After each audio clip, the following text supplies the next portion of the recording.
and he'll head to the line.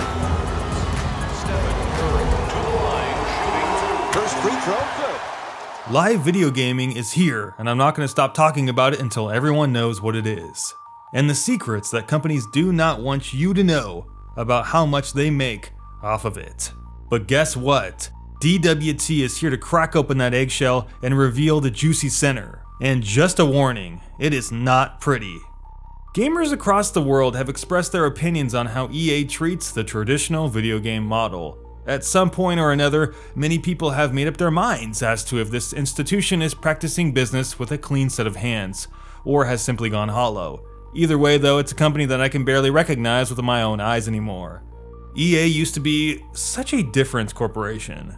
They've done so much in this industry, they've built so many empires, and they've published some of the best old school franchises out there like SimCity, Mass Effect, and Need for Speed, before they went ahead and butchered them with what I'm about to talk about. So what happened to the company that funded Crysis, Command & Conquer, Battlefield 1942, and SSX? Just take a look at how many games this company has made.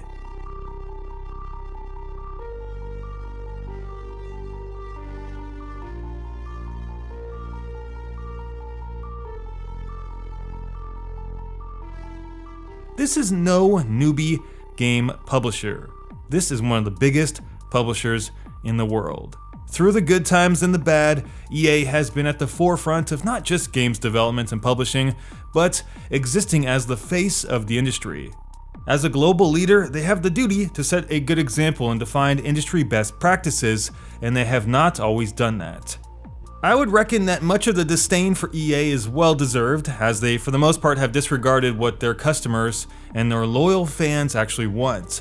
They ignore feedback designed for the future when they should be focusing on the present, and they force players to double or triple pay to unlock everything their games have to offer.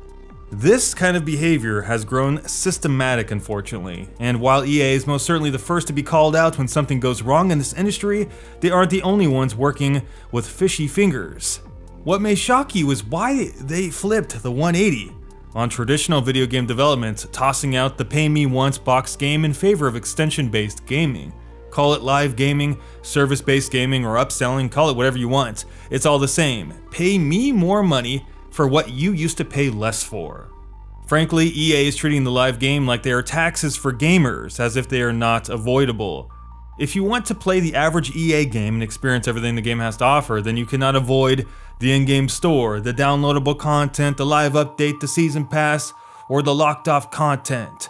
These simple features are wrapped up so cozy in a nice pretty package, disguised as a mandatory tax that has taken, and will take in the future, a heavy drain on the dollar bill. The mantra in the end reads clear as crystal. You want an EA game? Pay the tax. Now let me stop here real quick and say one thing before I get to my point. Many people on the internet believe that YouTubers like myself have made up this entire live gaming revolution to make money on the back of false controversy, that it's not really a thing, that we're creating yellow journalism to get people to click on our videos. So the remainder of this video will dive into the proof to show you why this is unequivocally not true. So let's begin at looking at the cold hard facts with EA and live gaming right now. EA's stock price is currently $124 per share, the highest it's ever been, so they're in a good position, number one. Ubisoft trades for $20 and Activision Blizzard $70.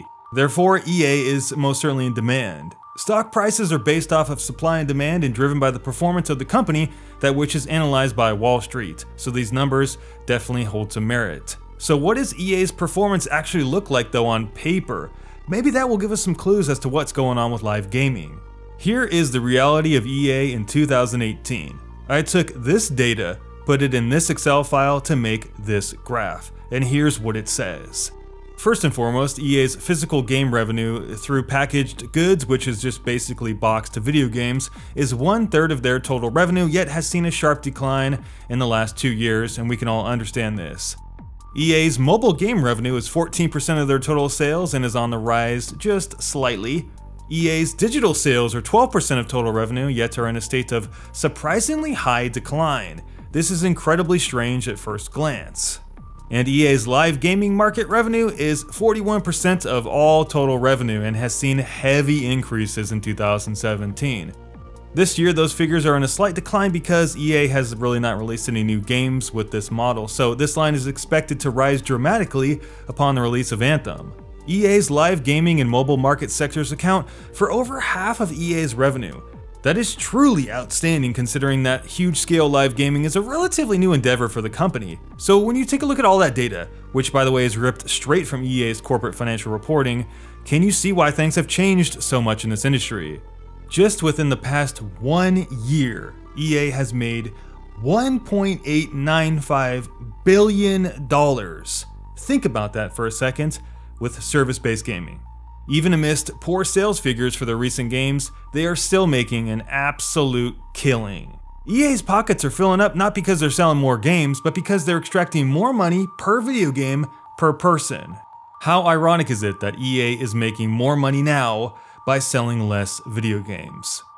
Their general philosophy behind this approach is absolutely brilliant. Give less but take more. The future of video games remains to be unseen, yet the proof may be in the pudding. Live gaming may one day be the standard for all video games. So will it be that bad if that day comes? Maybe the $60 game is dying away for a reason though. Maybe the video game budgets that people have been putting in exercise for their new video games have just gone too far. Or perhaps maybe a new day is upon us, wherein the games we carry in our pockets matter more than what we used to call a video game. That industry is growing so much quicker than the traditional box game. Up and up it goes, where the mobile gaming revolution stops, nobody knows. Perhaps this is EA's answer to deal with the success of the mobile gaming world. If you can't beat them, and it looks like this may definitely not be the case, then you may as well join them. If you really think about it, live gaming can actually be seen as quite the reflection of the mobile game, echoing their free-to-play systems in a way that awards them a very long-term stream of consistent money. So is extension-based gaming just the mother to it all? I don't know, maybe. EA is playing a game of tax with gamers though, that's what I do know. If they tax us too little, they don't make enough money. If they tax us too much, outrage ensues. But if they tax us at just the right rate, a rate where nobody can say no to it, then they've won that game.